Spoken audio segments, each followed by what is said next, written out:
tal, mis queridos hermanos? Espero que estén gozando de las bendiciones de nuestro Dios. Este mes es el último mes del segundo cuatrimestre del año.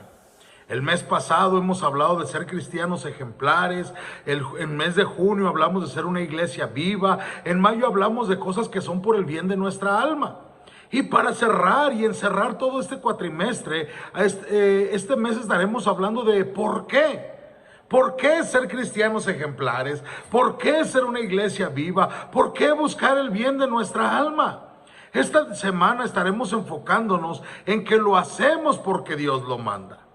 El pasaje de hoy está en Gálatas capítulo 5, versículo 13, donde dice: porque vosotros, hermanos, a libertad habéis sido llamados, solamente que no uséis la libertad como ocasión para la carne, sino por amor servíos los unos a los otros. En nuestros tiempos se oyen por todas partes gritos de liberación.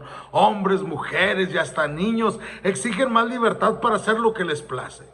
En el nombre de los derechos personales se desafía la autoridad, se resisten las restricciones y no obstante nuestros tiempos también son tiempos de adicción. No solamente a las drogas y al alcohol, sino también a las pasiones sexuales, a la violencia y muchas otras formas de esclavitud en la que una persona tarde o temprano pierde toda posibilidad de escape.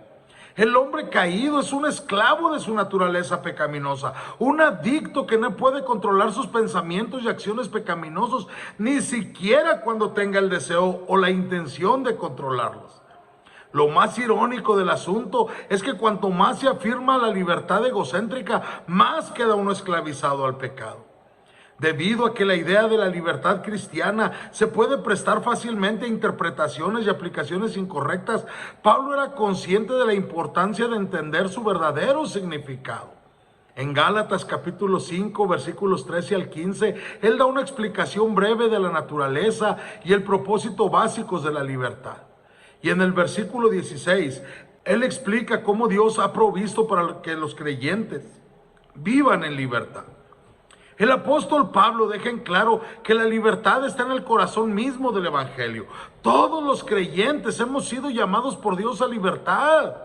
Sus llamados a áreas particulares del ministerio, de servicio, podrán variar de cada creyente, pero su llamado a la libertad es para todo cristiano. Es la libertad de saber que uno es aceptado por Dios gracias al mérito suficiente y perfecto de Cristo, en lugar de saber que el mérito propio nunca será suficiente para agradarle. Es la libertad de una limpieza total que ni siquiera los santos más piadosos del Antiguo Testamento entendieron a plenitud.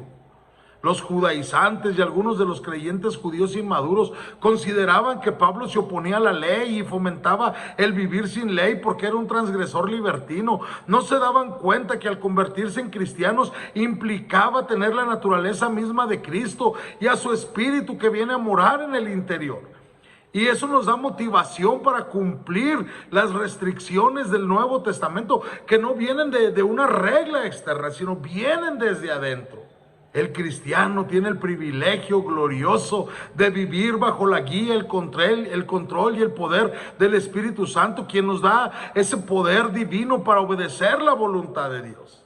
Pablo deja muy en claro que la libertad del evangelio no es tolerancia, ni es indulgencia a las inclinaciones humanas.